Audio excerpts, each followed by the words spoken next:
Did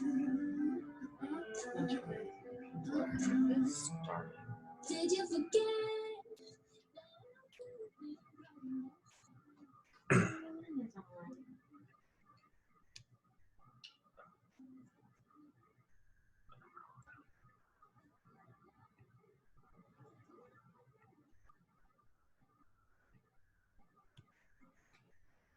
Hey everyone, if you just give us a second, while people get situated and I figure out how to work my Instagram live. Because I'm so bad at it. He tries.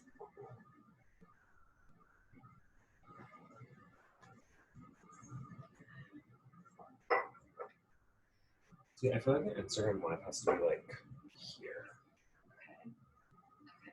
Let me get Is that heavy enough? If my lens falls back. Oh my god, you're gonna be so mad at me. Okay.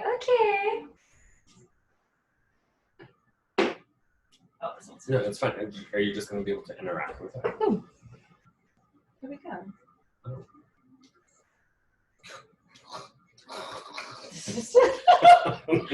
Instagram is so janky.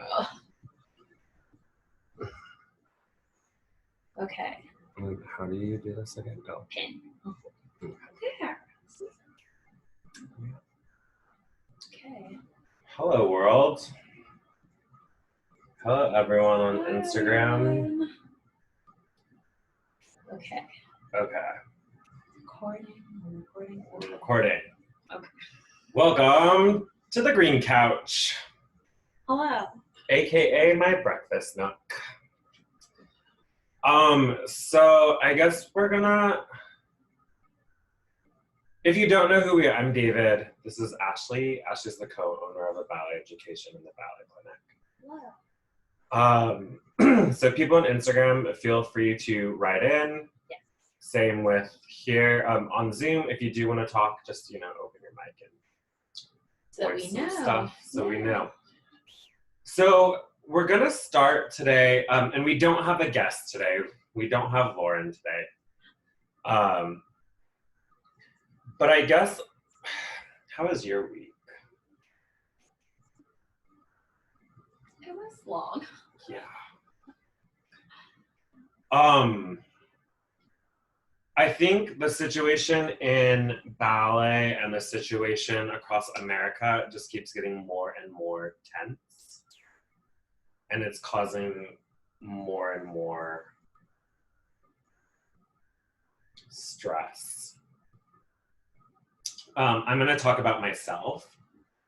So over the past couple weeks, I've been getting a bunch of emails basically saying that I'm not using my platform enough to talk about race and diversity.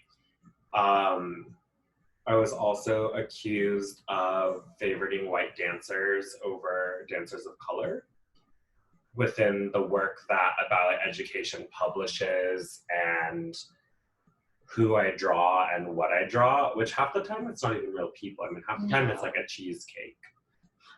Sushi. Right. So there's just been a lot of feelings this past week for me. And then on the street, I feel like, and in real life person, I just feel like tensions are just so high everywhere you go.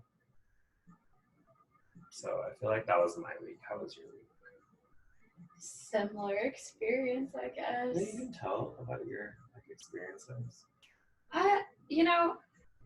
As a person that is mixed, I've been dealing a lot with that and how people perceive my mix in social media and in person.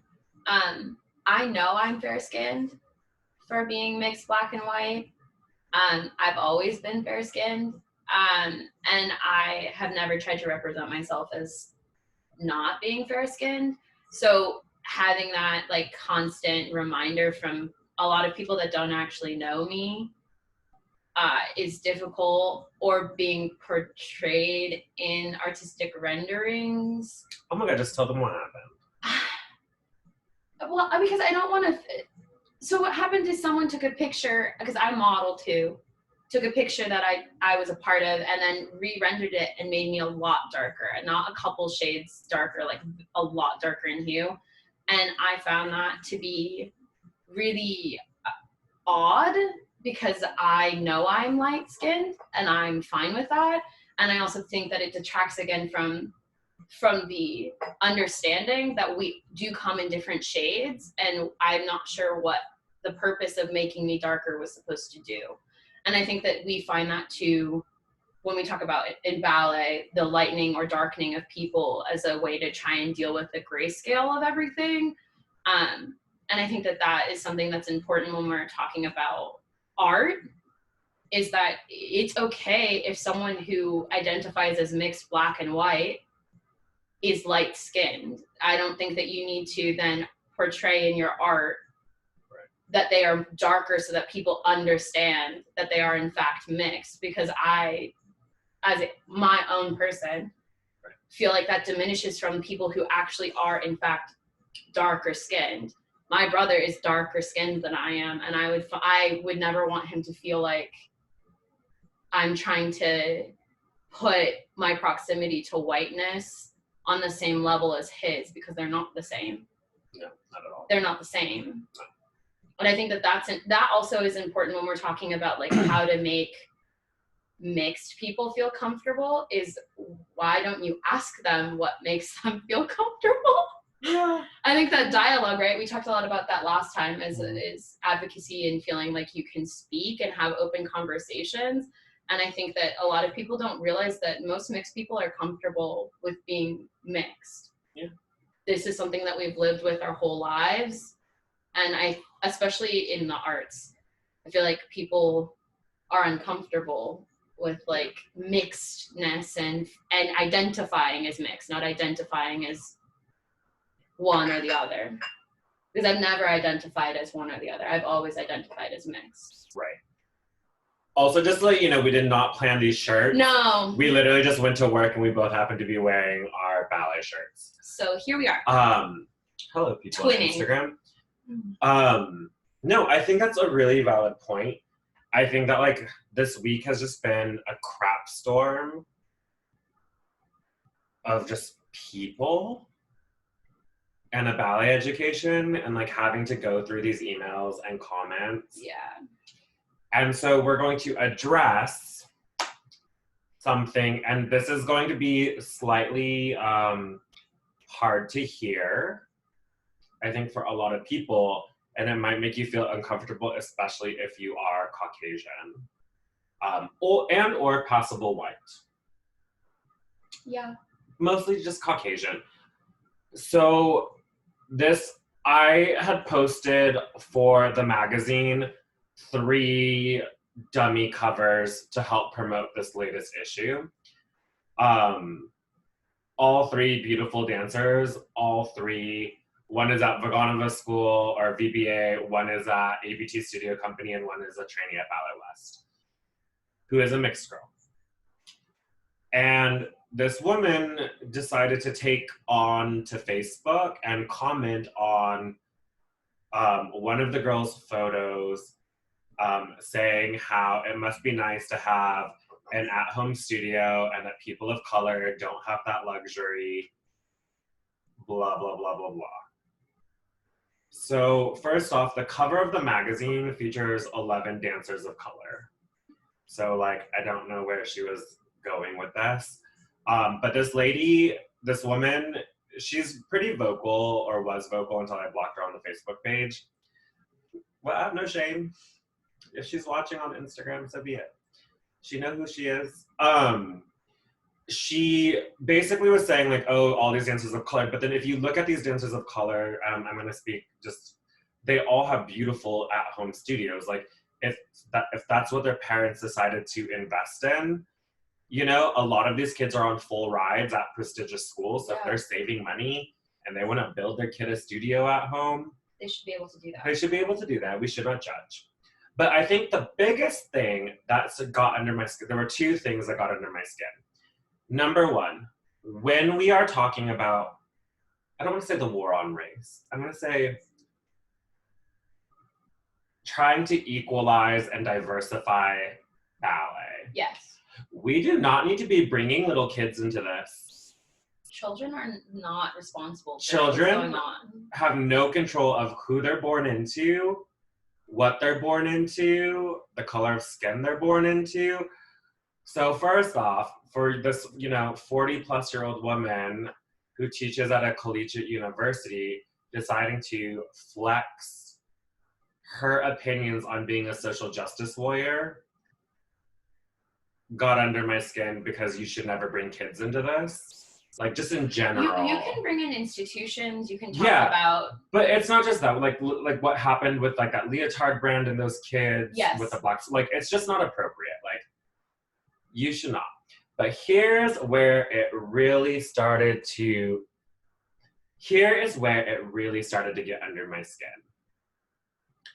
I sent her a private message on Facebook because I was like, I don't understand why you constantly are attacking about education. Like, every post, she always has some negative comment, and I'm just like, what else? So I said, if you do not like my work, you do not have to follow my work. Yeah. Like, I responded very nicely. And then her response was, as someone with a platform, anything you put out there, you should be able to discuss the pros and cons and the negatives and the positives, not just on Zoom. Okay, I'm not gonna say her name because that'd be slander. Yes, don't do that. First off, and she was talking about white privilege and blah, blah, blah, and okay, I understand that I come from a family of white privilege. My parents, like I have said numerous times, are as white as they come. My dad had red hair from Oklahoma. Mom grew up in the UK. Like, it's white, okay? As much as I grew up with having white privilege, I do not get white privilege because of my skin color and because of my slanted eyes and because of the fact that I'm Korean. My name is white, that's for sure. I sound like a white guy on the phone, sure, if white people have a sound. Yeah, if we're talking about stereotypes and how people stereotype and put people into boxes. Then absolutely, fall into all of these categories, super great, went to great schools, blah, blah, blah, blah, blah. Okay, but we're gonna talk about what white privilege and social justice warrioring, why it gets under David's skin. Okay? I love that all of these collegiate, educated white women want to be allies. I don't think there's anything wrong with that. I think that's really great that they're being supportive, that you are being supportive. That probably most of my customer base at Ballet Education is probably educated white women. I'm not trying to offend anyone. What I have an issue with is saying that I'm not doing enough, that, what did she say? I can't pull up my phone. Oh, that I wasn't doing enough, that I wasn't open to discussion, and that I should be up for constant criticism, which I do agree as someone who evaluates ballet. I think that's really great. But if you look at the history of all of her commenting on my page, like, it was just like negative things, like, oh, well, that girl needs more turnout, or that girl could be this, or I don't like this photo. No one asked your GD opinion. You can either pay for the magazine or not. No one's forcing you to buy it. And I don't and then what bothers me the most about this, and this like stream of white privilege, of telling a person of color how to run their business and what I should and shouldn't be publishing, got under my skin. But what made me even more irritated is David decided, you can have your Facebook on private, but it's not that hard to snoop. Like, it's not that hard. Ballet is so tiny, as we all know. So, like, the fact that she was a professional dancer, she teaches at a okay university for dance. Her daughter went to the School of American Ballet. her daughter has a professional job in ballet. And now you're telling people of color how to do more. I think that that's the biggest issue. Right. Is that you are trying to like be like, oh, you're not doing enough, when frankly, I don't see what you're doing. I think we looked up the city that she lived in, and her Black population was under 3%. So I was like, oh, okay. So this like conversation gets to like, what is the point of the like going in from an attack point of view? Right. But I don't understand why these women, and it's not just her, we've gotten other emails into a ballet education that we're not doing enough. And again, people, your email addresses are traceable. It's not that hard to type your email address into Google. I don't understand why these women are now the police of race and what is constitute as like you're making a difference in diversity or not. And it really got to me to the point where like I definitely lost it, and I definitely negatively responded to her with a very, very severe email. But I'm not apologetic for it, because I'm tired of being the politically correct Asian or version of Asian.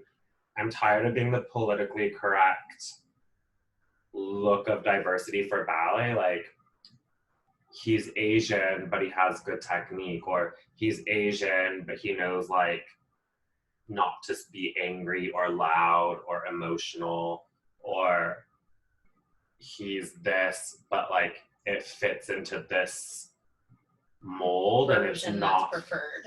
Yeah, that's preferred or non-threatening.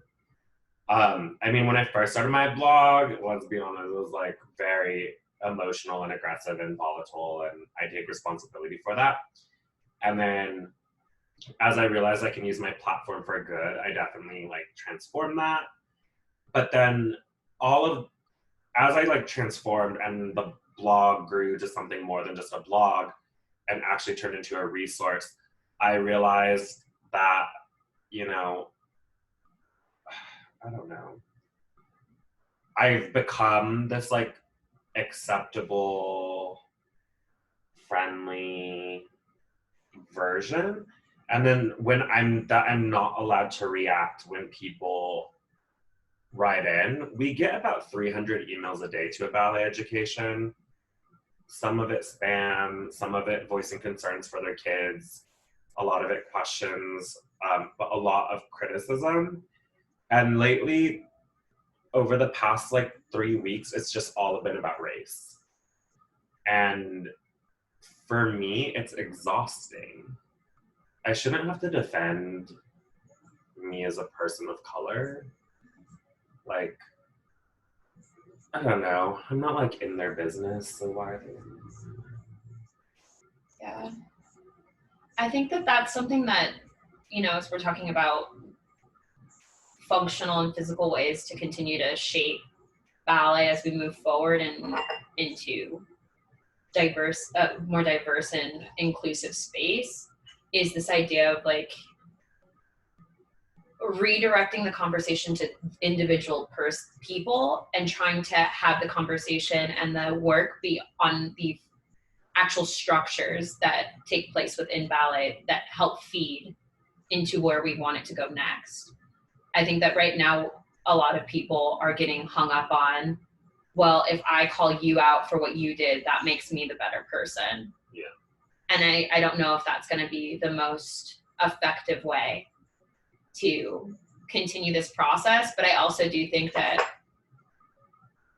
as people of color, and the fact that we are in history have been not given as much space, is that feeling that we shouldn't speak up on our experiences and as they come in day to day, because that could potentially make the situation worse for people of color, not better. And I think that also is a part of the problem, is that if we don't speak up and we don't say what's going on, and we don't give the gravity of what this means to us as members of the ballet community, then we also are playing a part in the issue.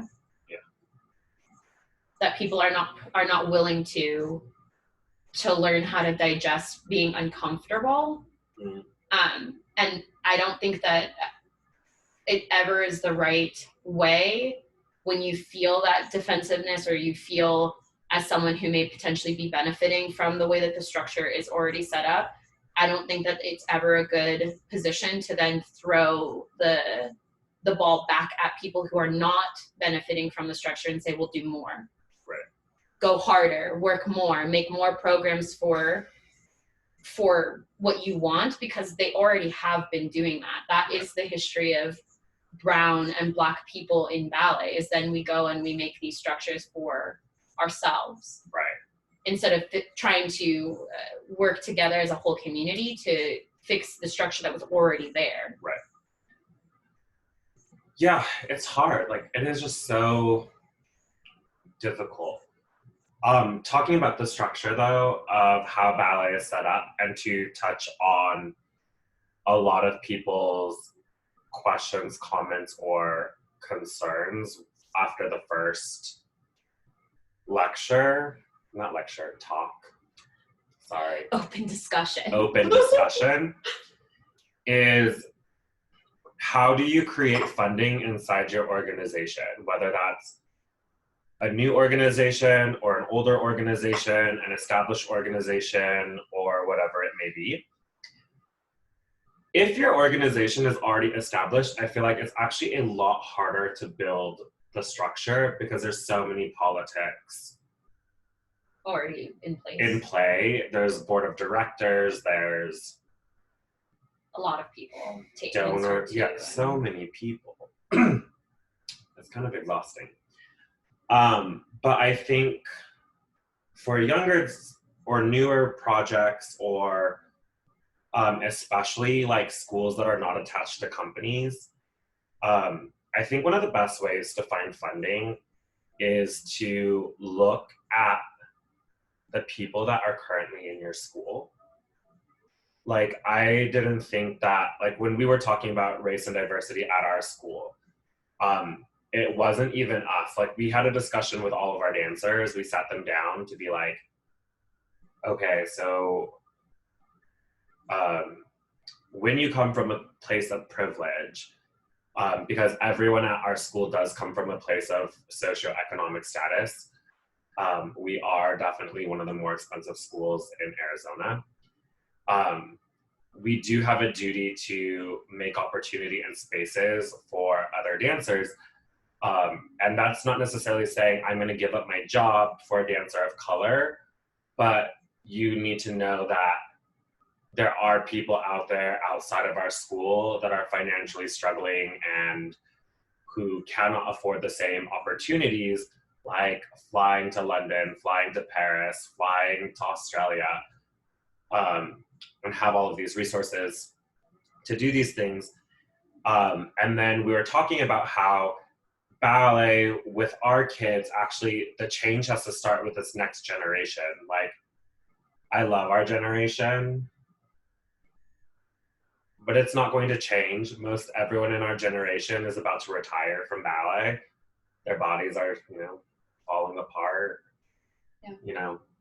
But this younger generation really does have a chance to sculpt something. And I think when we were talking, all of these kids were like, well, we should just start a program. And I was like, you can't just start a program. And then parents talked amongst themselves, or their kids talked to them at home, and really started digesting things, to which they were like, part of our tuition, we could raise the tuition, and a part of that could feed a free program. And it wasn't even a huge increase in tuition.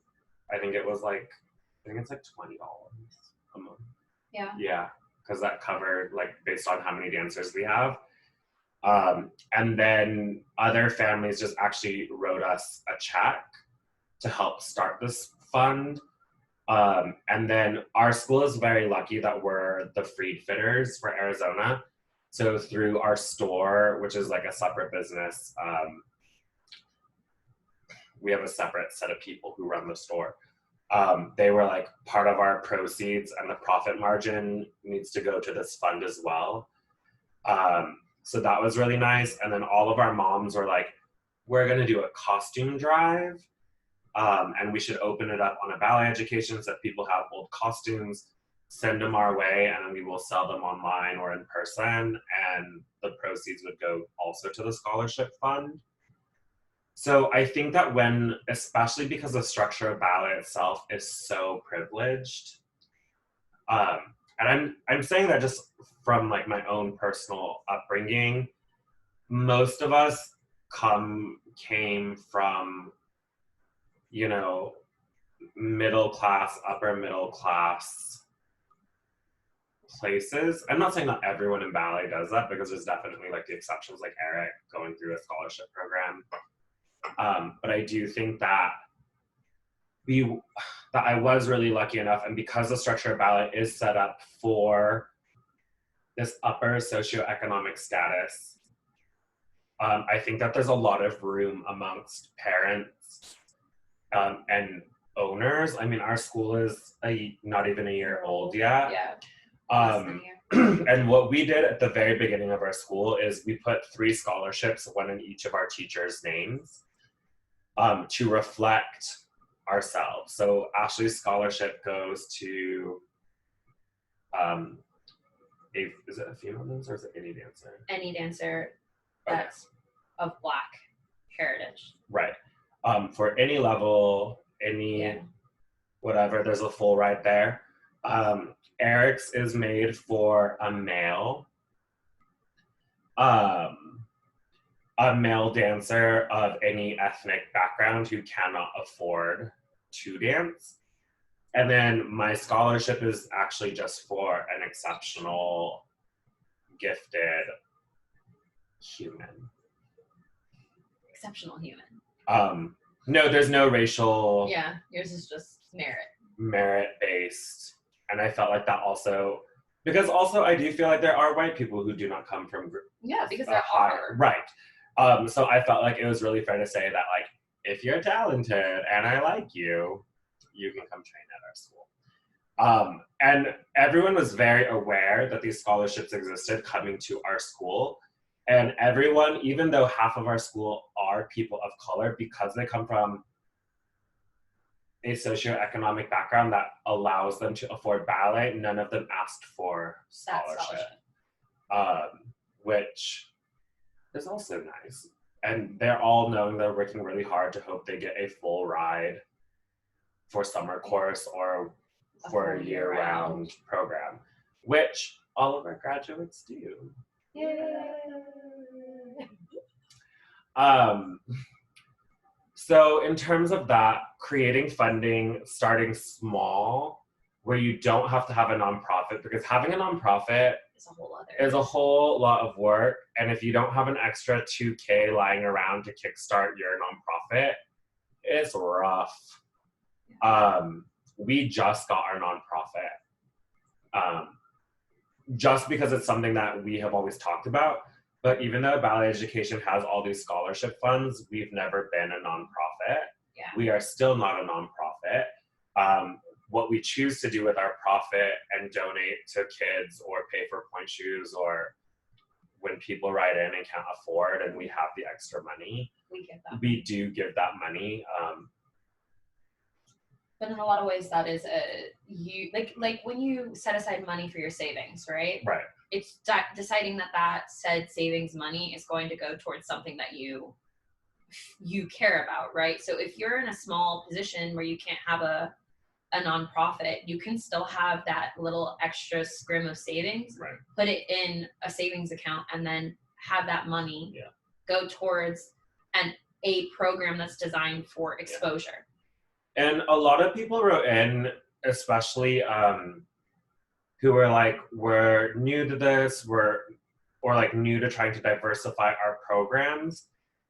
I'm not saying give away free classes. We get to give away free classes and then create an entire group because our parents at our school really do want to help. Yes. And everyone has agreed that that is a way Right. in which they feel comfortable with utilizing their privilege. Right. Doesn't mean that that's the only way or the right way to do what we're doing. We're only talking about like us in specific. But what I was going to say is, as dance teachers and studio owners, I'm not saying you give 1,000 scholarships away, because as business owners, that is fiscally irresponsible. But what you can do is it can start with one dancer. It just takes one dancer that you have to like them, number one. I'm not saying don't just pick anyone. Like, you have to find like that one dancer that you connect with that is a person of color, brown, orange, green, blue, or purple, like, but you do have to connect with that individual, because when you do give a scholarship to a human, a young human, you have to cultivate a huge relationship between the family, understanding that even though your kid is on full scholarship, you have to start setting aside money for what comes after. Summer program auditions, point shoes, summer intensives in general. Yeah. You know, knowing the fact that when you turn 18, you are responsible for finding a job, and you're flying to a bazillion places to take class. You know, there's a lot of financial responsibility that the family has to take on, and all of that too. So, I mean, especially as dance educators, it really just starts with one. Because if every dance teacher gave one scholarship away, oh yeah, we're gonna get to that. You're not the only one with that question. If every dance teacher basically gave away one scholarship, think about how many dancers of color we would be cultivating. Whether or not that was like, you're gonna be a ballet superstar, or just someone who maybe is gonna go into costume design, or lighting design, or teaching, or choreography, or musical theater. Yeah, arts administration. Ooh, arts admin, we need more of those. That's important. But at least that would get the ball rolling and cultivating a generation that is aware that we are trying to change. It is just a long process. It takes 8 years to build a ballet dancer. Yeah. Like, but starting, not sitting with your hands under you and waiting. Just pick, find that relationship, cultivate that relationship with one dancer. Right. And go from there. That, like, trying to make it some big, huge program is unnecessary. Right. It is. Which brings us to our next thing, which a lot of people are like, how do you recruit people of color? How do you market towards people of color? You go on Adobe Stock and there's no dancers of color. It's a whole thing. So when we are a person of color, culturally, I'm not going to say we do not value ballet in America. Like, we're talking about people of color in America. If you go to Cuba or you go to Korea, people love the ballet. But in America, when you are a person of color, I'm going to say that there are like 3 things that don't always line up. So first is like culturally what is valued. So a lot of us, because technically I'm an immigrant because I wasn't born here. But a lot of people who are students of color are either first or second generation immigrants or come from immigrant families. And so the big thing for them is education. Proposing that dance is a way to pave education is a very good tool, because raise your hand if you had a full ride to go to college on your dancing. But then who did not major in dance? Oh, she majored in dance. I forgot. Sorry. Eric didn't major in dance. No, if he was here, you would put his hand down also. I'm the only one that majored in dance. But really enforcing that education, like, you can use ballet. If ballet doesn't work out, there are so many opportunities for education through your dancing. So that's one thing that doesn't always align up is like culturally what is deemed valuable. Like when you're talking with like Asian families, they're like, my kid is gonna be a doctor, lawyer, or engineer. And then you're like, great, how are you gonna pay for it? You know, because you could go to UC Irvine because they have a great ballet program, Yeah. and you could win their scholarship spot. Be set. And you could be set. And then after your first year, change to engineering. So that's like number one. I think number two, when it comes to marketing towards people of color, I hate to say it, but there are tools via Instagram, Facebook, to target those specific audiences, not necessarily by people of color, or like ethnicity, but by specific zip codes, who are in a lower socioeconomic status, but might be scrolling through the Insta. We did that. That's not a secret for us. We use targeting because we live in a very affluent city. I mean, even The Simpsons calls it Snobsville. We definitely do look at like other cities who do come from Title I education systems and and all of these things. So we do target that because we do know it's harder. And then for us, one of the big things is like transportation here, because public transportation here is very unreliable. So to be able to get kids from an after school standpoint and transport them to Scottsdale is a whole issue that we're trying to figure out. Because we did have a lot of people who were interested. It's just their parents work 2 jobs. There's no one to transport them. And obviously as dance educators, picking up students is not a thing. Yeah. So we are working on that aspect. But Facebook targeting is also a good way. The third thing, and I get accused of this a lot. She does not, Eric does not. They have friendly faces. I do not. But making sure that as ballet teachers, we are approachable, meaning that if you do see, Ashley and I like going to the Starbucks, and we do recruit kids from the Starbucks. We have our little booklet and our like folder with like cards on it, but we sit there with our coffees and our computers, and we, you know, just if we see a young child of color with hyperextended knees and really pretty proportions, we definitely do approach them. I have found out that I should not be the one to approach them. It could be that I'm a boy. It could be that I'm also just, my approach to it is aggressive. It's just David King. Right. A little aggressive. But being approachable and likable, like they get really, really into it. Talking to Ashley about the ballet. But David, talking to the ballet, maybe it's not the best for me. David's you grow to love David. Yeah. Grow into it.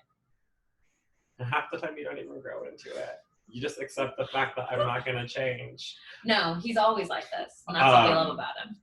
So in terms of recruiting kids, especially, we never poach from other schools. Though. No, that's inappropriate. We don't poach from other schools.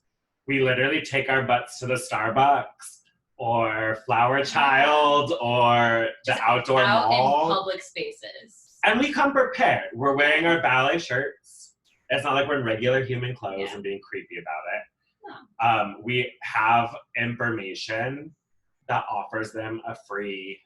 It's like scouting, like model scouting. Right. Very similar situation. You know, and that's just more common, like understood as a common practice, where I think that in modeling, people feel more comfortable. They understand it because it's a normal way of going about things, but that same practice can be used in ballet. Yeah. It's a similar thing. You're just looking for potential. Doesn't mean that it's going to work out. They could come in and not like you, or, not want to be ballet dancers, but at least you were working towards a relationship of exposure, and that's important. Okay. So this is a super great question/comment from the Zoom chat. It says, doesn't approaching kids with the, in quotations, the right proportions and hypermobility just perpetuate stereotypes in ballet? Shouldn't we be recruiting all kids? As much as I want to say, yes, we should allow everyone to be a part of ballet,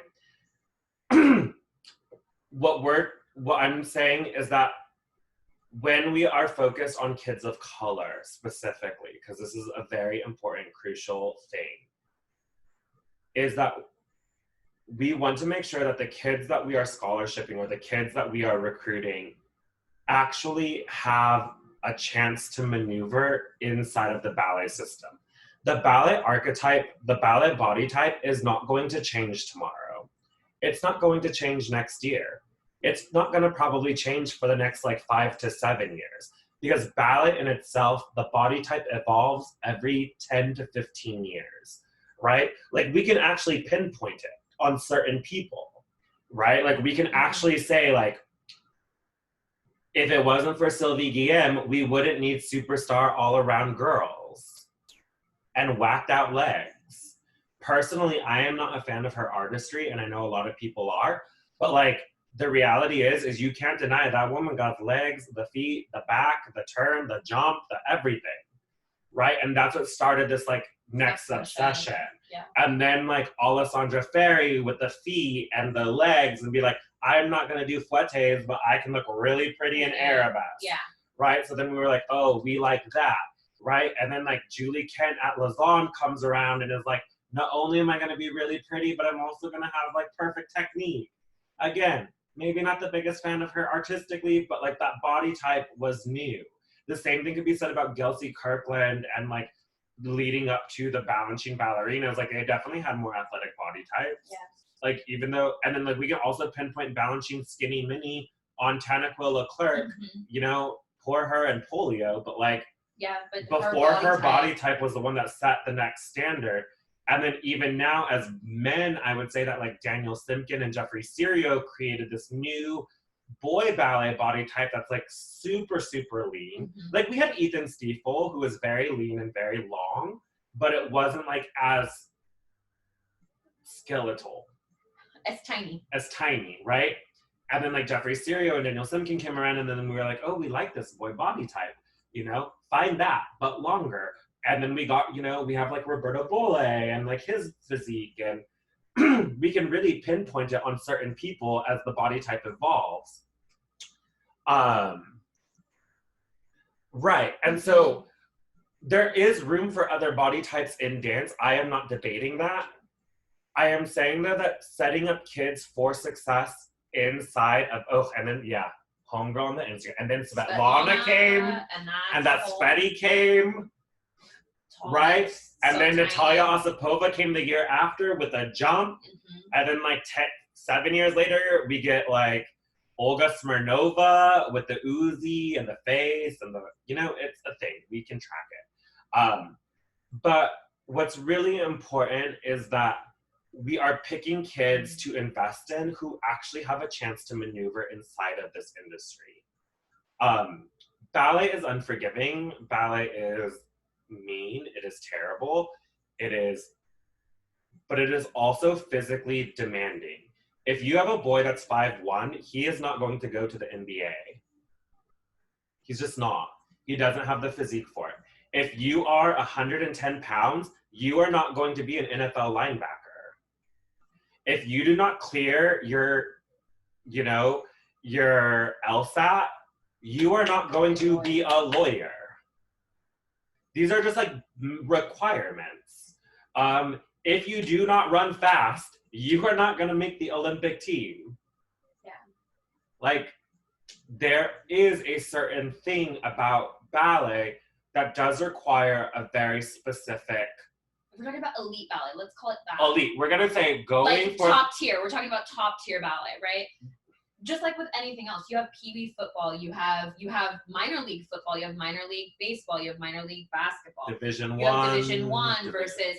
Okay, so if we're talking about the highest level of ballet, and we're talking about scholarships that are allotted for people of color going towards these elite tracks, we're talking about ABT, we're talking Royal, we're talking New York City Ballet. We're talking the highest level. You are doing a disservice to a child, and I really do believe this. This is my feeling. I think you're doing a disservice to a child to tell them that they are going to, with determination and hard work, be able to get to that point.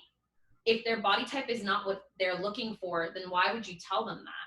Because all you're doing is giving this child a false sense of how reality is going to be. Now, do I think that we should be not limiting ballet or limiting the potential of students to all of ballet based off of one specific kind of body type? No, and that's not what we're saying. Right. Someone could have that, we were just talking about this, that special quality. Yeah. Special quality is beautiful. It's beautiful. And if you look at Clinic, even though we're considered an elite school, I don't like using that word, but even though we are considered, if you actually look at the body types at Clinic, I actually think we only have 2 exceptionally like that stereotypical body type.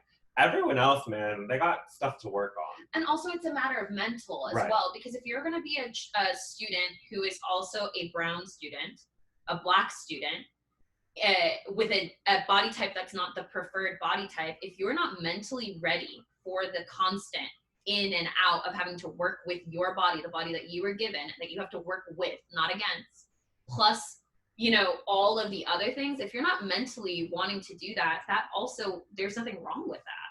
No, and there's not. And so this person on Zoom is talking that they're coming from a smaller grassroots perspective. Here's what I will say, and this is a conversation that we've had with a couple of other teachers, is that being an elite ballet school, which again, I hate saying it, but being an elite ballet school, and I'm going to put you in this category, Lynn, just because you're on the Zoom, because I know what you're building and I know your students. As elite, fancy smancy schools, one of the things that you do have to do is you do have to have really good relationships with like recreational studios and, you know, like even competitive studios, because having the dialogue when they do get a kid who is exceptionally gifted in ballet, who needs to be around other exceptionally gifted ballet dancers or be around teachers that are going to help facilitate and properly curate that process, then they can give it. So for example, we're on very good terms with almost every ballet school in Arizona with the exception of like 2, which is a lot. Arizona has a lot of ballet. But there was this girl and their teachers contacted us and they were like, we have a girl, we're a comp studio. We're not even a comp studio. We're like a recreational comp studio. Like I think the biggest competition they do is like Spotlight. Like they're not a part of Break the Floor. They're not a part of TDA, Radix, all the sassy jazz life. But she was saying, oh, we have this girl who is extremely gifted with her turnout, with the feet, with the legs. Can she come take at Clinic? And if she likes it, is there a way for her to transfer into Clinic? How do we go ahead and do this? And so here's what we have done is that we help studio owners. We do have a conversation that if the child is the right fit for Clinic and we like the kid, we understand that we're also taking away from your revenue income. We 100% acknowledge we are taking, especially if they're like one of their top students, a very large paycheck away from you. So when that actually happens, and it's only happened to us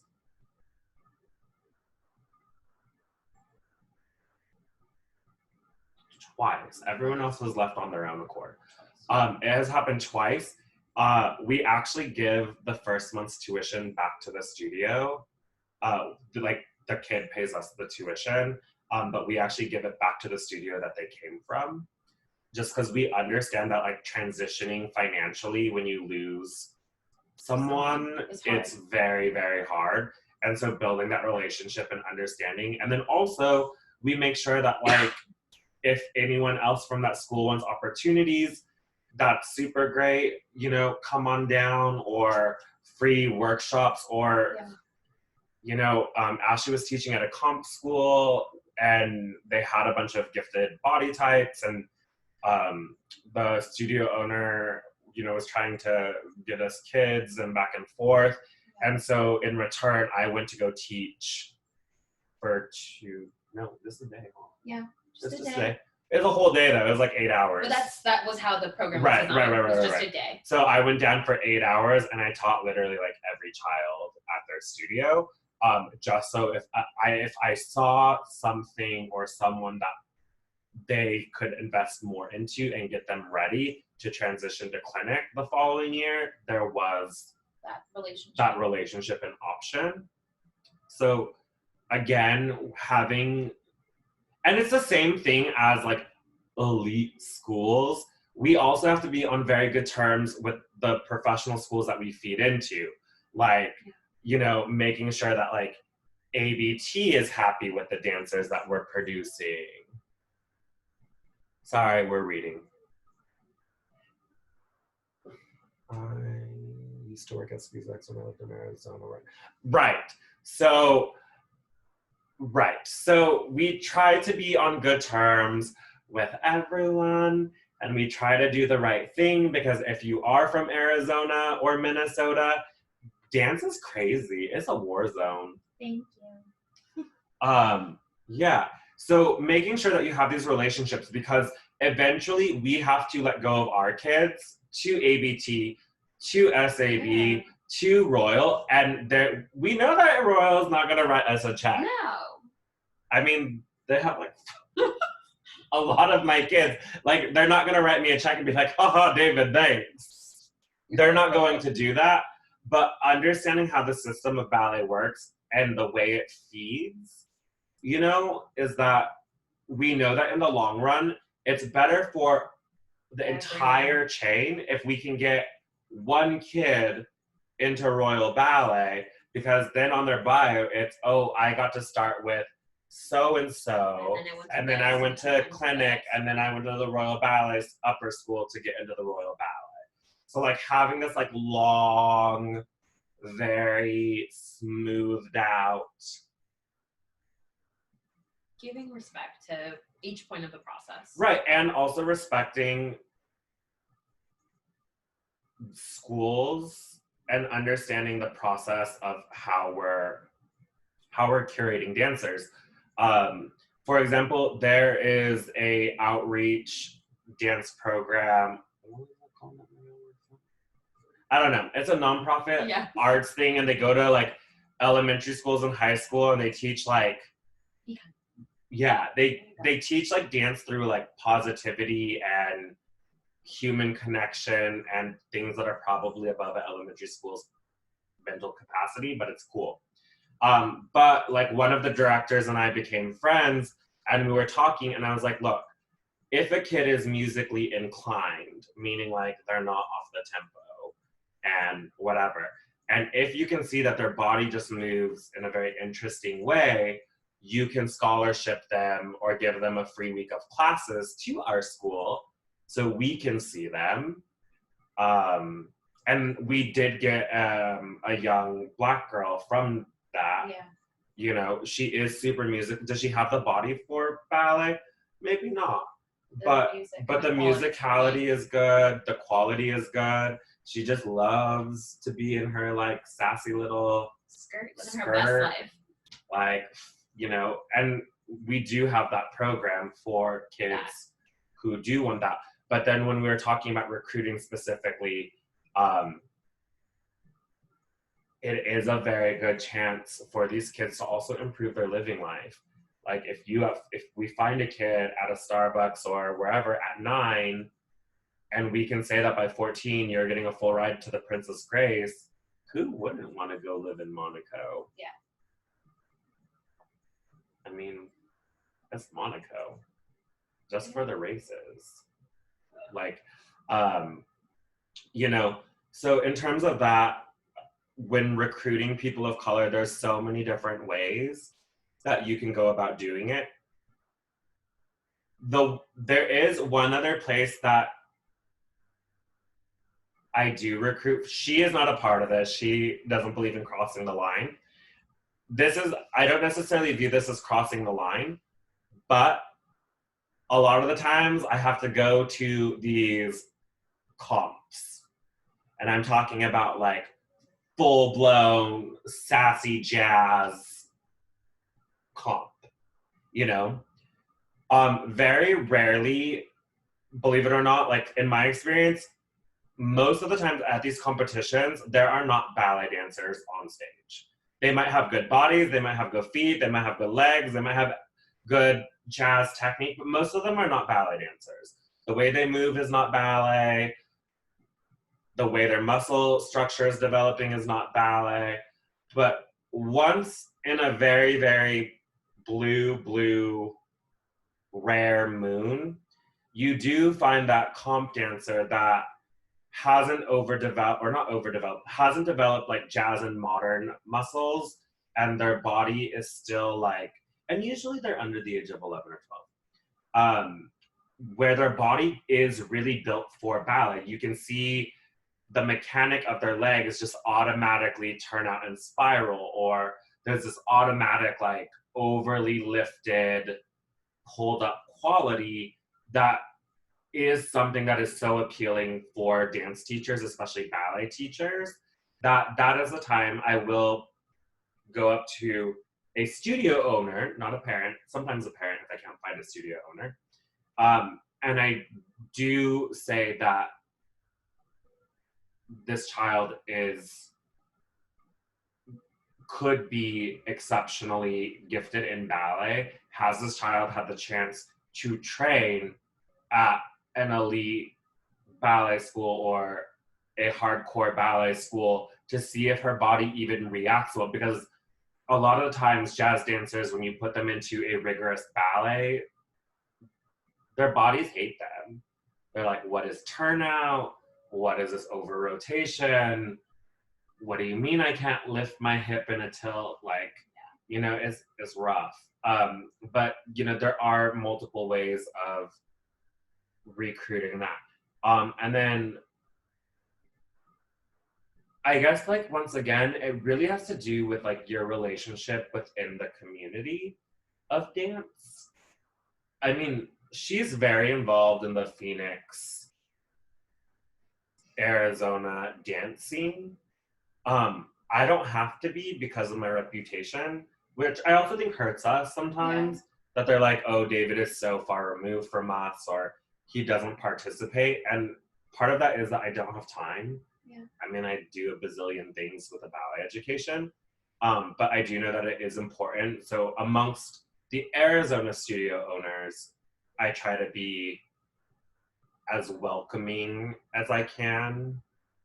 People ask if they can observe the teaching style, and we don't let them observe regular classes, but when we have workshop class, we do let teachers come watch us teach, because it's crazy to watch me teach. If you've ever seen me teach, it's not your typical ballet class. But I mean, again, this is about investing in the next generation. Like we said in our other one, the change in ballet does not happen with our generation. If you're like a millennial and above, like it's not gonna happen in our time. Most of us in terms of us having opportunities or career, us seeing, like we're not gonna go to the ballet tomorrow and half of San Francisco Ballet Corps is going to be African American. But that's not why we're doing this. But We're doing it for this next generation. So understanding that Ooh, Evelyn's like, your class is beyond crazy. But if we start curating as a whole in our community a generation that is going to come up with good technique, with facility that can maneuver inside the ballet system, we will start seeing more dancers of color on stage. I think New York City Ballet is the prime example that they really did invest in their outreach program, and now there's like 6 African American women in the corps de ballet. Like, is that like the best? No, but is that like, I would say if like, what is this statistic? African Americans like at 18%, 16, 15. What is it of America? 16%. If we're gonna say like, We need to check that. yeah, we need to check whatever percentage of the population is African American. Yeah. But if that is reflective of their company, if you know of the, because there's only like 60 people in the corps, so yeah. I mean, it's a percentage. I'm not saying it's a great percentage because they don't have Asians or Latinos in their company. No, they have 2 Latinos. Sorry, that's my bad. I forget about Roman. But like, you do want to. I think for larger companies like New York City Ballet, you should reflect the population of America versus like, I feel like if you're a smaller company, you should be reflective of that community. But in order for that to happen, we have to have dancers who are ready, to take that on. And again, that starts with cultivating as teachers and looking in places, doing the work ourselves, looking in places that we don't normally look in to approach a new realm of people. And I also think going from like, if you're at a more grassroots school, or you're at a school that's function is not to necessarily create professional dancers, but is more so a means of giving art to children, you still, I think the approach should still be ballet. It should still be, there's some sort of quality that everyone has to adhere to and go towards. And I feel like more kids respect that. Yeah. Versus trying to water down the art form. Ooh, yeah. To fit. Which, if any of you are from smaller schools or recreational schools, I would very much appreciate it if you taught a properly crossed 5th position. This like open 5th, kind of show your big toe. It's a very hard habit to break on kids. Like, we just need to cross our 5th. You know, we spoke about this last time, but I think that it's a continued, just like, we'll just keep saying it, is hold an expectation, a high one. Kids like that. Even if it's not, I'm going to be a professional. Right. Because I've found also in the communities that are not ballet dancers, there is this sadness that they were treated as though they couldn't do ballet technique as it's created. So there wasn't even the opportunity to learn ballet technique correctly. Yeah. And I think that is a mistake. Yeah. We actually have a friend who really felt that cheated. Because she has a beautiful body. Beautiful. She has the feet, the legs, the proportions. But because she was a person of color, they didn't give her the same technique. And I think that is important. I don't think, and we talked about this last time, I think that in some ways it's unconscious, but I think that when you are teaching as a ballet instructor, then you should teach ballet. Don't teach some like version of ballet for jazz dancers or ballet for modern dancers. As that's like I feel like the PC or the academic way of trying to say, I believe that this section of people shouldn't be taught the technique, or it's going to be too difficult for them to understand. I don't think that that's the case. That you have to do the due diligence at the beginning of teaching the technique. I'm sorry, my mouth is dry and I need water. So that the body can do the technique as it was designed. Do you have to go slower? Sure. But I feel like most kids actually welcome that. They're not, I think that a lot of kids in these competition studios don't like ballet because they're treated as if they can't do it. So then they start to develop a a dislike for it instead of an excitement to be doing something that's challenging. Oh, sorry. I mean, if these kids can do acro, why can't they do fifth position? Yeah. I don't understand how that's a thing. I'm like, in jazz, I'm like, how do you have a full oversplit straddle, but you are not taught to close your fifth position? I think that that's a very interesting decision that teachers are making for their students instead of giving them option. Right. Everyone should be treated the same. Now, we were talking about recruitment for elite professional ballet companies. That's like a distinction in terms of understanding a track that everyone agrees to, wanting that to be the track. Additionally, though, good technique is good technique. If you want to go on and be a musical theater dancer, doesn't mean that knowing how to close a fifth position is a terrible thing. Or learning how to tendu is going to then, like, is unnecessary to learn. But, like, and especially, though, talking about recreational studios, like, I also don't understand, and this is off the subject of race, but just we're talking about, like, ballet in general. I don't understand why we give jazz dancers some of the hardest ballet steps.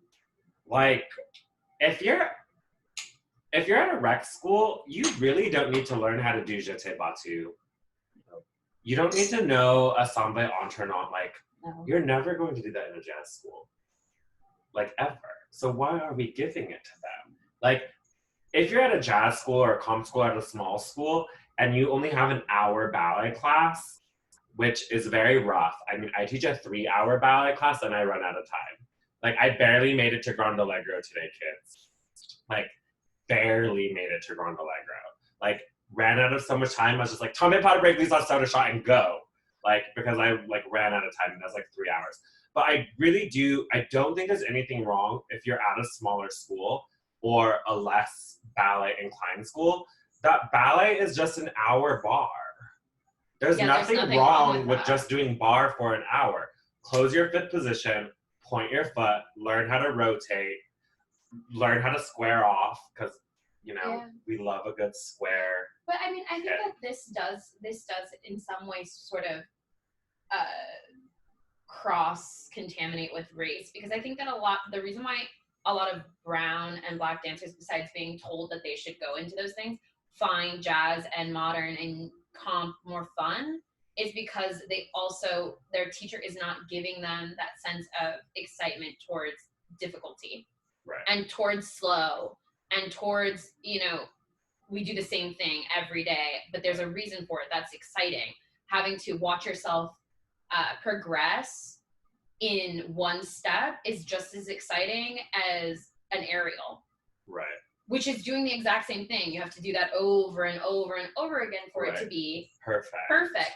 And I do think that though is in some part why people go that direction over ballet, is there is this, and it's a whole studio issue. Right. If your entire studio is like, oh, ballet is so annoying and hard and difficult, and it's so meant for one kind of person, kids start to believe that. Right. But I also think this, once again, it's a generational thing. And I'm not trying to be rude if you're older or less enthusiastic. Like, I don't know if you can tell, but we love ballet. Like, when we hang out, we're literally watching ballet and having coffee. Like, this, like, cup and saucer life and the ballet, this is how we hang out. We'll have a ballet on and we'll be talking about the news or politics, but we're still watching ballet. Last night I went to a dinner party. We literally put on Bayard Air. Like, it's kind of nerdy. But there is a very... Hold on, people. Calm down, Tamara. You're about to be feisty with me on the Instagram. There is a generation of ballet that does need to exit. Unfortunately, they cannot exit because a lot of people teaching ballet, I'm not going to say we're not financially responsible, but it is harder to retire from ballet than it is, say, like a regular teaching job. There's no 401k. Yeah. There's no whatever. So there is this, but it is slowly disconnecting. There is that generation who is slowly leaving ballet, and they're making space for people like us or ICSB. They're not much older than us, or Elite Classical Coaching. She, I think, is only like 2 years ahead of me in school. Alin, who's on the Zoom, she's like the same age as me. Like, there is this new crop coming, but again, it takes time because there is a certain faction of teachers out there who are teaching only because that's the only thing they know how to do. And so they're not enthusiastic, or they're working for a studio that doesn't understand ballet, or they're working for studios that don't give ballet the opportunity to shine. Because I do think at a lot of these comm schools, you could have very nice ballet programs. Like, if the opportunities presented itself. But again, there's an older generation of like, it's just easier to make money. Like, we're gonna put 50 kids in a class and good luck teaching ballet. Or one friend teaches ballet at a comp school and they don't even have bars. Yeah. Oh, she's done it too though. Yeah, I've taught ballet class with no bars. And then I'm just like, how do you teach ballet without a bar? I spend like 2 hours at the bar. I can barely get through like fondue like in an hour and a half. But also understanding, and we talked about this last time as well, is that if you are in a place of limitation, and that happens, that's a part of life, then as the teacher, if you're trying to still develop the musculature or the understanding of the musculature needed to create ballet aesthetic, then sometimes you have to go away from the ballet technique itself and pare it down so that you're not putting kids at risk and harming them by trying to pretend to do the technique so it looks like ballet. And I think that a lot of people make that mistake. And they also, because most of these people, you're working for someone. You're not in charge of your own program. And I think that you need to advocate for what's responsible for the development of that child and your children at that program. I've done it, and yes, it's uncomfortable to say, no, I'm going to treat it more like this. And I think that that's going to be more of a positive perspective on doing that than just doing pliés and tendus and jumps because we can. I don't think that that's appropriate. I also think teachers right now are also being really irresponsible on Zoom, doing jumps at home, and these kids are on tile floors. Like, as a professional dancer, if a floor is not squishy, David does not jump. Like, there's a very well-known school in LA that, a lot of people go take open class. And I love this studio, but like, I hate jumping at this school. Like, I'm like, ooh, my knees, my back, I can't do it. And so I watch these teachers teach on Zoom, and they're like, and petit allegro. And I'm like, how are you?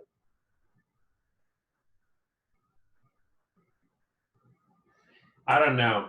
But again, teachers have to be responsible for advocating for their kids and really want to be into this. Okay, so since we're running out of time, Z's, does anyone have questions, comments, or concerns about anything in ballet, but specifically focus on race and helping build? If you're on Zoom, build programming and development. You can open your mics if you're on Zoom. We're just building a sense of importance for difference in ballet within your students. I think we talked a lot about that today, that within your small community, if you as educators show that you care about this and you open the conversation up to parents that are part of that community, and you open it up to students that are part of that community, you'll find that actually more people want to do something in some small way to make that a priority and a possibility than not. Yeah. So questions, anyone? No? Anybody? Yesterday we had so many questions.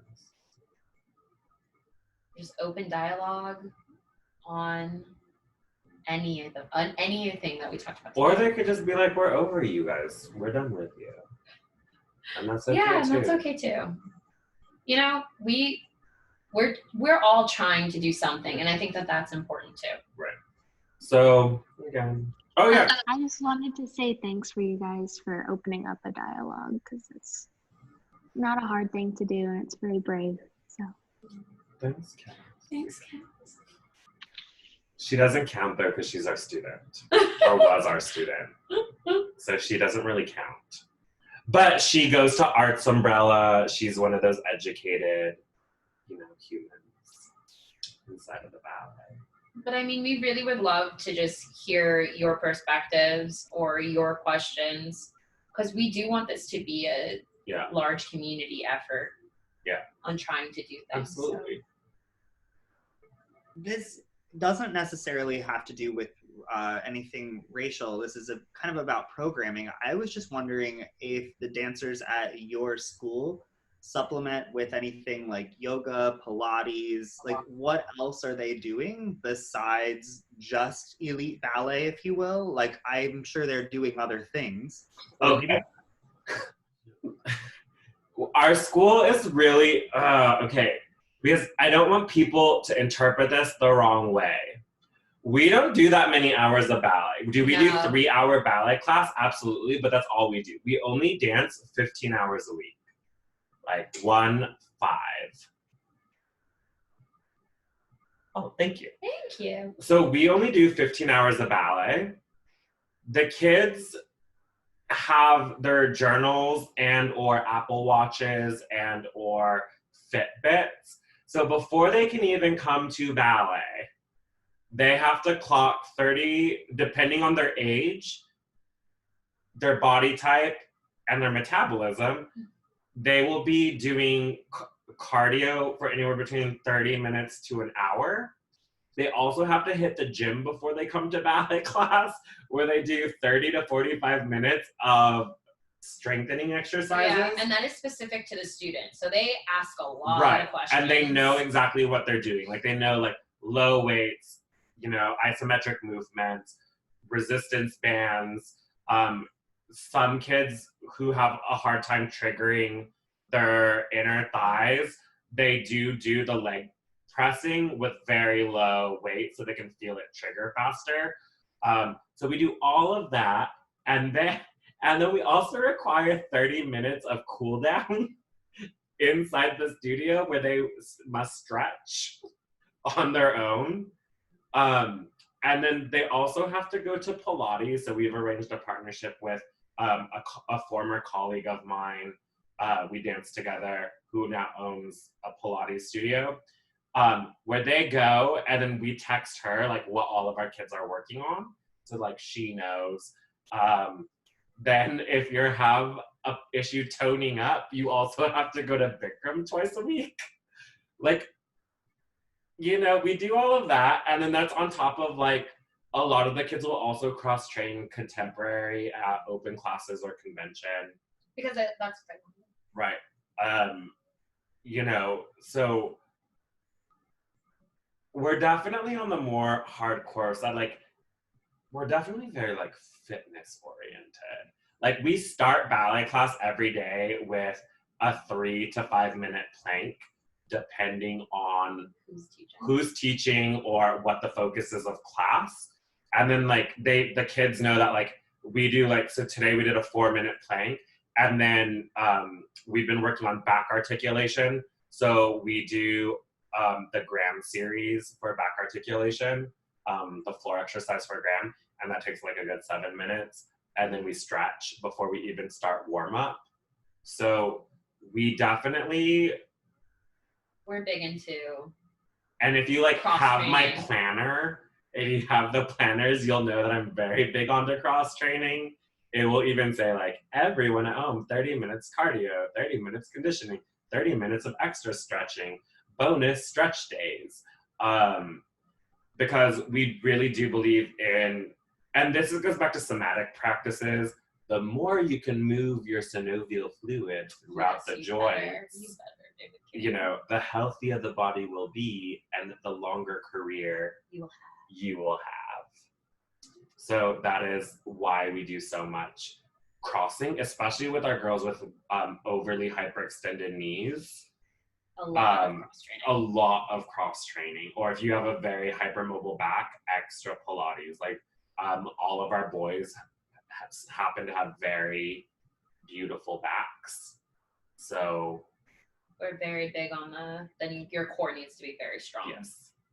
And you need to make sure that you're not doing things into your mobility, but you're pulling through your core Right. to access it. Education. We're big on education. Yeah. Any other questions? You can ask us questions about our school. We'll tell you all. Yeah. Yeah, Cassie, is that a question or a bye? Question. Yeah. So I know that this particular discussion was kind of targeted more business aspect and teachers. However, I do understand that a teacher has a certain responsibility to uphold to create that different diversity. But within that, what do you think that I myself or like other people as students can bring into the studio to bring it into a better, more progressive? You're already at a very progressive school, right? Yeah, You're at Arts Arts Umbrella. Umbrella.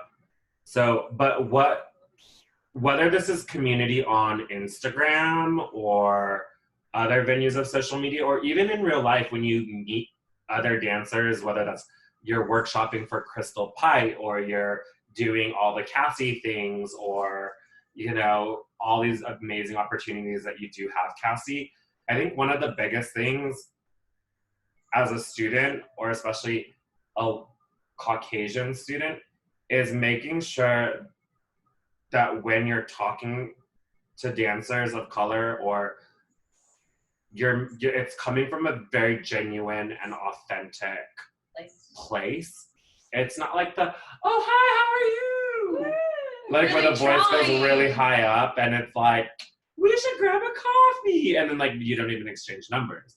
But like, just letting them into the circle or making sure that they feel safe or that they feel comfortable or Listening. listening. I think that that's a big part of the general conversation right now on how to hold space for personhood. And I use that word like very directly because I think that we need to start having it. It's more about personhood Right. than anything. Is that okay?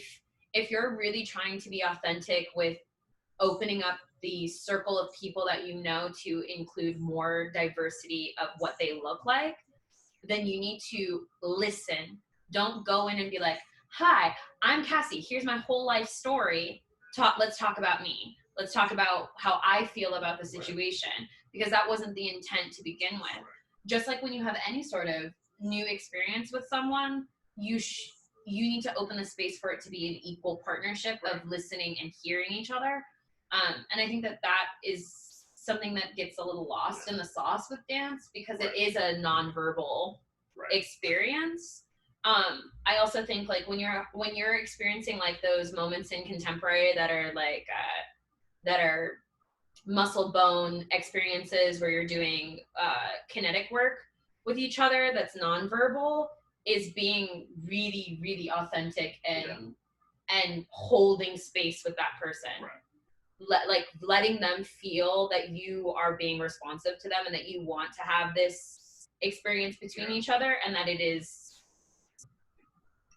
specific to the people in that space. It's not you are the pawn for the whole game of me learning new people. It's like, no, I'm meeting you as a person and you're meeting me as a person, and that this is specific to the two of us or the four of us or however many people you're having this experience. And to answer questions, because someone also said something on social media. I think one of the best ways to support other dancers of color on social media isn't even necessarily about following them. Like if you're not a fan of their work, you don't have to follow them. But I do think sharing their work, especially to your stories, because that literally takes 24 hours. Helpful. Like I think even just giving them the opportunity to have exposure to your audience is important because the audience that I attract in ballet is going to be a lot different than the audience of, say, any of you. Yeah. So just even sharing the work, like there are a lot of artists, white, black, brown, blue, purple, that I don't actually follow, but I do save their work because like I think it's interesting or it should be shared, or I just share it just because I'm like, I see it in my feed. I do think it's important to give people Yeah. exposure to other cross audiences. So I'll do it that way as well. I mean, I think like just even the exposure, it's why I think like when we curate the magazine, if someone submits an ad that we don't like, and we do address it right away, and it's not because we're like, oh, I'm Anna Wintour and your ad is awful. We know what our audience is going to respond to, so if we can help expose their brand in a way that our audience will receive it well, that's a part of it as well. Right. You know, and I'm not saying that we're like whitewashing a brand or No. you know, just a ballet education has a very specific way we package things, you know? Like it's very easy to spot a ballet education branding and you can spot clinic branding. But I think sharing work, whether or not you follow the person, is important. Yeah, I mean, we work in art. So giving people the opportunity to see the art is the most important part. Right. And I'm not gonna lie, like truthfully, and I'm not trying to offend anyone out there, but like I don't like most people's choreography. I don't even like my own choreography. Like, so like I just don't follow a lot of choreographers, like even though they're my colleagues, but I'm not dumb, like I will go look at their page and if they post something cool, I'll repost it. Like that guy from, who's that guy that came in January that I really like? The kids took a workshop with him. Jacob Jonas. Like, you know, I'm not necessarily the biggest fan of his work, but like when he does produce these stunning photos, like I'm going to share them because they're stunning and they're dancers of color. And then his company just made this really cool video about race that I thought was really stunning. So like I definitely shared that because I was like, I'm gonna support this. Yeah. I think that students right now, the biggest thing is that you guys continue to make the community feel like a safe space for all kinds of dancers from all places. And I think that you guys are doing a better job than the generation before you. Just like it's supposed to continue to get better, right? And I think that having this social media element, which didn't exist before, is just another way for you guys to take hold of the narrative and say, our generation believes in this. Yeah. And that is that sharing and that exposure and that listening. Right. But I think also this is not a time, just because you share something doesn't mean you're endorsing it. No, like Ashley is the biggest reshare on social media. Like I love it. So many reshares, so many reposts, right? And I don't necessarily agree with a lot of the things she posts, but I will repost them simply to give other artists the chance and opportunity for exposure, say to the ballet community. You know, as a visual artist, like my paintings are not for everyone, but when they are shared with different people, like I might land a new client. So the same thing for choreographers is that if there is a young up and coming choreographer, even though you might not like his work, if the work does have something nice to say, you should share it. You should, and whether that's a person of color or not a person of color, like. And I think also making sure that, especially with sharing on your stories, sometimes it is not about sharing what you like, it's sharing the perspective that people that follow you don't normally see. Right.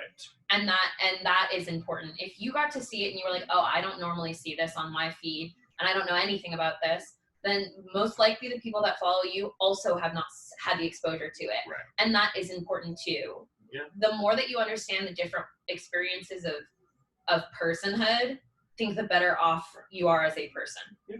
And we all have our own biases and our own inability to connect with certain kinds of life. And I think that the moment that you can reflect on that and try and make more space to learn, the better it'll be. Right. And the same goes for ballet teachers. Yeah. Like if I had my choice, everyone would be like super balanced out. it would be so affected and so overcrossed and so over the top risky. But you know, that's just my preference. But I know that, you know, as a teacher, that's not going to get you a job. Yeah. You know, so it's our job to create clean dancers that are blank canvases for a director. You know, going back to what we were talking about in class today, Cassie, is helping you guys use your technique to facilitate an authentic experience. Watching you have an authentic experience inside of ballet class, you know, that's super important, because when you're authentic in ballet class and there is a person of color next to you, and if they're having a very authentic experience in ballet class and you're both going hard and focused, like, it does create something really magical. And this is not even just about people of color. Like, you know, you had that moment during Waltz today with you and Lena and Sophia where everything was so breathtaking and so authentic, and I was like, hire all of you. But I think it's so important that if you are Caucasian, I think being authentic to a person of color is so important. Yeah. It's so important, because I think a lot of the times, especially with Ashley and myself, especially because we work in a white-dominated industry and we work with parents who are Caucasian, I do think that sometimes, I don't want to say they think we're dumb, but like, I don't know, I just feel like they talk differently to us. And this is just anyone. Like, this could be like us at YGP, and someone will come up to talk to you and be like, and we'll be like, oh, you trained them? Yeah. The disbelief. Like, I can't believe you trained them. Like, oh, they're yours. Wow. What does your school do again? Who are you? And then they're like, oh, a ballet education? That's you guys? Wow. Wow. And you just have to be like, okay. Yeah. That happened. Yeah. And that's, I think that you don't have to pretend to be or feel anything that you don't feel or are. Yeah. And that someone is going to respond to you if they want to respond to you. Yeah. And that's okay. This is not a matter of pretend to enjoy people just for the fact of enjoying them, just so that they feel like you're doing the right thing. Don't do anything because you think it's the right thing. Do it because you actually believe in it. 100%. And then people will respond to that. It's why people love David. David is not warm and fuzzy. Nope. But could you imagine him pretending to be warm and fuzzy? It would scare you. It would be weird. It wouldn't feel genuine, and you wouldn't trust that person. And I think that that's the mistake that a lot of people... So you're saying if I was warm and fuzzy, I'm not trustworthy? I love you, but it would be... I know, but you said it's not trusting. It's not. No, it's not. Because it's not authentic. It's not authentic, because then you would know that this is a facade. Right. You're trying to put on something that you feel like I would want. Right. That I would like. And that's not the thing to do. It's just like if I were to give you a really nice compliment about ballet class, it'd be odd. It wouldn't be real. It'd be odd. Yeah, and then to talk about what other people have asked about our school, because on social media, we don't have levels at our school. Whether you're 8 or 18, you're in the same group. You're like doing the ballet, 2 demis and a grand. Everyone together. 18, you know, Cassie's 18 and in class with Nick, who's 8. We just live in our best life. Plie is a plie is a plie. Yeah. Any other questions before we head out, skis?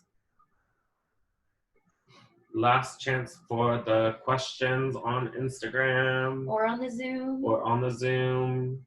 Next Sunday, another session. Monday. Yes. Yeah, so next Sunday, and this is just if you're... Is there any, like...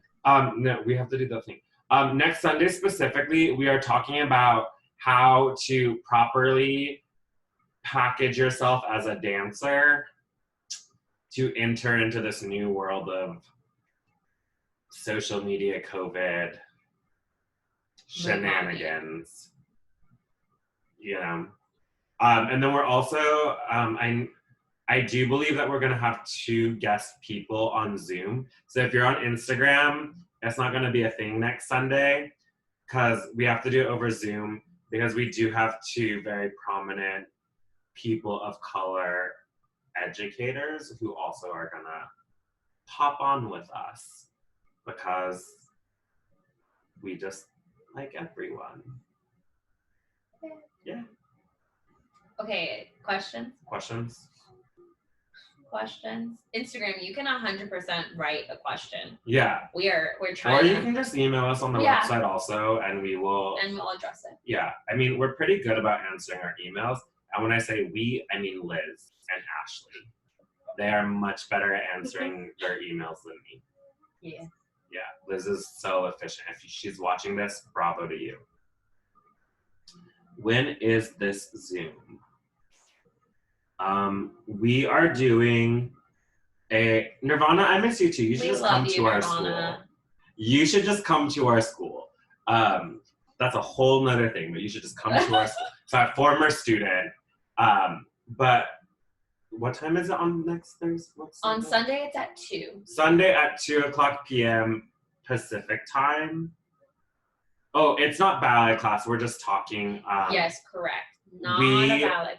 We are no longer doing Zoom classes because I actually feel like we're creating more bad habits on computers with kids looking down and not having the neck posture. It's like a lot going on. And like this whole like I'm trying to follow the computer and looking at it's not good for the ballet.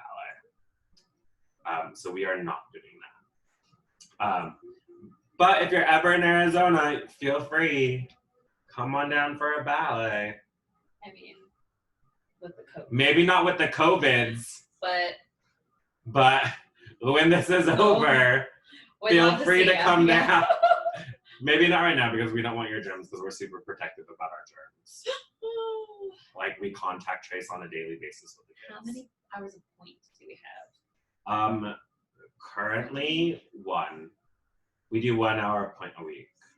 Yeah. 1. We're trying to It's just we really believe in flat technique. Yeah.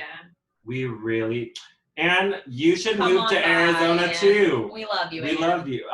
But the reason why we don't do so much point work is because our kids also do privates for YGP, and because the variations are on point, they have to do a point bar before they start their variation. So we don't do point class per se. Well, we do, but it's only once a week, and it's an hour because we do have like days where I'm like Tegan today chose to take ballet class on point. Yes. She was like, I'm going to take bar on point. So she just did her life. We definitely give kids the autonomy to make choices for themselves. Like if they feel ready to take class on point, so be it.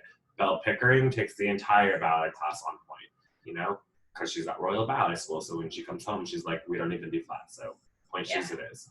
But we definitely give autonomy. Okay. But yes, so in regarding point, that is that. Yes. We don't do a lot of it. No, especially with transitioning back from being at home. And also, like, do we need point right now? It's not like we're competing or having shows. Yeah. Point is not our priority. Turnout is. Turnout. Number 1 priority. Number 1 priority. Okay. Any other questions so we can wrap it up? Mostly because I want to go to dinner. And when I say go to dinner, I mean I have to make dinner. Any other questions? Okay, great everyone. Have a good evening and we'll see you on the Sunday. On the Sundays. Okay. Bye.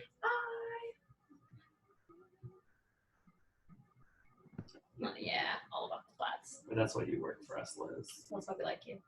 So you get to hang out all the time. And that's why we're going to go to eat. Yes, we are. Okay. It's great. Oh, no problem. Good work, Adeline. Yay! We like her. Love you all. Classical We coaching like you